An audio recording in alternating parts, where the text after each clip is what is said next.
Prescott or Elliott made the top 3. And no CD. I mean, Jerry said he got upgraded. No question. He's the number 1. And he's not even one of your top 3 players. Well, he will be in one more year. Yeah, one more year. Yeah. Okay. Skip, is true. They're not the strength of the team. Just because you're the quarterback, and I'm glad they did it like this. They said best players. They didn't say most valuable player. They said best players. And I've been trying to get Skip Bayless to see this light for 6 years. I've been trying to get him to see this light. And he finally sees it because they said the 3 best players are Micah Parsons, Zack Martin, and Tyron Smith. Actually, not the most. Zach first, and then Micah. But go ahead. I don't know. Yeah, okay, I can see that. I can see that. I mean, I wouldn't argue. I mean, Zach is a first ballot, right? Slam dunk. Okay. Slam dunk. Yep. Skip, Dak is a middle of the pack starting quarterback. You can, you can go 8 quarterbacks without even blinking before you get to Dak. Obviously, the younger Skip, every quarterback in the AFC West is better than Dak. Russell, Justin Herbert. I would take Derek Carr, and I'm going to take my homeboy. And then you go Brady, Rodgers. You go Stafford, Lamar Jackson, Kyler Murray. Hell, honestly, Skip, in all honesty, I believe Kirk Cousins is better than Dak Prescott. I could be the only one. I ain't even mentioned Josh Allen or Joe Burrow yet. I was with you until you got to Kurt Cousins. Oh, Kirk Cousins. You know Kirk Cousins. That's wrong. We own him. you know. Dak owns him. We own him. Anybody. And Skip. Cooper Rush owns him. Whatever. Cooper Rush beat him. Whatever. And Skip, you know, I know you love Zeke, but he's not the same anymore, Skip. I'm not sure Zeke's a top 10 back anymore. And the trend is him going downward each year. It started here, and then here, and then here, and then here, and then here. And the one thing that we know about running backs, and Zeke has 1,700 carries on those legs, including playoffs, is that once they get to start going here, they don't go back here. So I'm not surprised that Zeke and Dak aren't the top 3 players or what people believe are the top 3 players. Dak is more important than all 3 guys mentioned, but he's not a better player. So you can have more value and not be a better player. And I've been trying to get you to see that for the longest. I don't even want to go there. I don't even care about that. And you have not convinced me. I've not seen the light on that. Okay, but I will tell you, when the reality of this hit me last night, it was devastating because I started thinking, wait a second. I don't care about most valuable best, whatever it is, just whatever it is. I'm seeing 3 players ranked above my quarterback and my running back. Yeah. And it's just flat out wrong.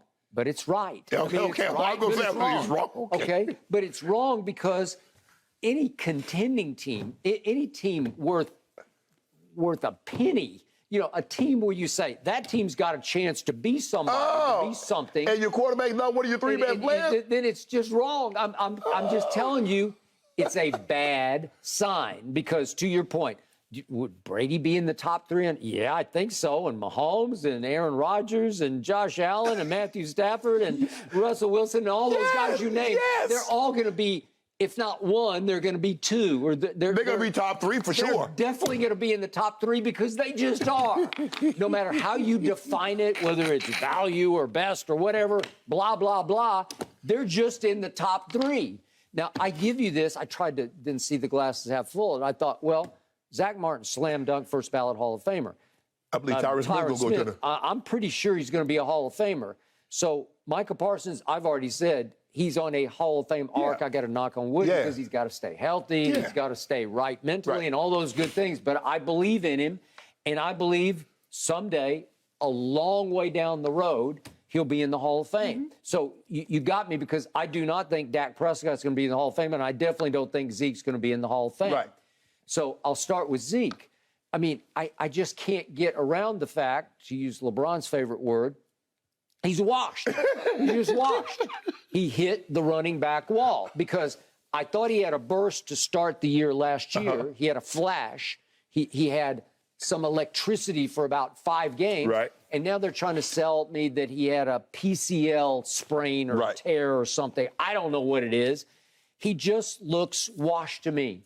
He just doesn't look nearly what he was his first 3 years. Because he was an unholy terror those first 3 years. And obviously, if you go back to the Ohio State, I'd never seen anything like that. Right. Especially his second to last year when they just tore up the world, Yeah. right? Yeah, I mean, from that last game and that playoff game. Well, the and Big through Ten the Big Championship to well, the he was playoff. going for 200s every time. Every time. He was just flat Every out time. unstoppable. I'd never seen anything quite like it. So I was happy to have him, but he had about a 3-year shelf life, and then Jerry way overpaid him, and next year he will make the most money of any running back in pro football. Right. And I think Pro Football Focus ranked him last year 41st. Well, okay, 41st, which brings me back to my quarterback. How can you not be top 3 on a team when you made $75 million last year? That's on Jerry. Well, Skip, the highest paid, he's got to be in the top 3 as best players. Or what have we done? If your highest paid player is not one of the top 3 best players on your team, what the hell did you just do? You overpaid him. And Skip, in actuality, there is no way around it. He's not. He's not better he's not better than the guys that they mentioned. He's just not. Yeah, somebody in the Hall of Fame across from me campaigned day after day. Yeah, pay the man, you Jerry. Get that man in money. And what you were actually saying was overpay the man, Jerry, because you hate you. Well, stop being Cowboys, cheap. right? You should have paid him a lot earlier. Maybe so. But I think Jerry was thinking what we're thinking right now. He ain't that good. Well, I mean, I got to pay him because I don't have a better option, but you could have just cut bait and just started over. but here's the thing, Skip. If you pay him early, do you feel it's bad if you're paying him $30 million a year as opposed to you paying him $40 million a year now? You wouldn't feel so bad because you're like, man, $30 million, that's the going rate for him. Yep. But when you pay him that, he's in that $40 million club, Skip. He is. And he's not one of the 3 best players on his own team. I'm not saying, Skip, I'm not saying in the whole league. It's just bad business. Yes. It's just bad sign upon bad sign. And look, I get accused sometimes by you of loving too hard when it comes to players and teams, but I have tried hard to love number 4 for my Dallas Cowboys. And after a while, I say what I see and what I don't see, and I don't see that much from him. And I'm going to say it again. Down the stretch last year, starting against your Broncos, and then at Kansas City, and then Las Vegas on Thanksgiving Day in that big stage game, and then Arizona at home, and then San Francisco in the playoff game at home. I can't even give him average. He was below average. Well, Skip, you know what's happening now. You better get on the ball here. CeeDee Lamb contract coming up in a year or 2. Micah Parsons, whoo! He's going to hit the line. Yeah. Yep. Michael Parsons going to get $35, $40 million a year by the time of that contract because Aaron Donald's about to get some money. T.J. Watt's making $28 million a year. So in 3 years, 28 is going to be 33, 34, 35 million agree. for a defensive player. And I think he'll be worth it, too. Yeah. So you better help him get on the ball, Skip.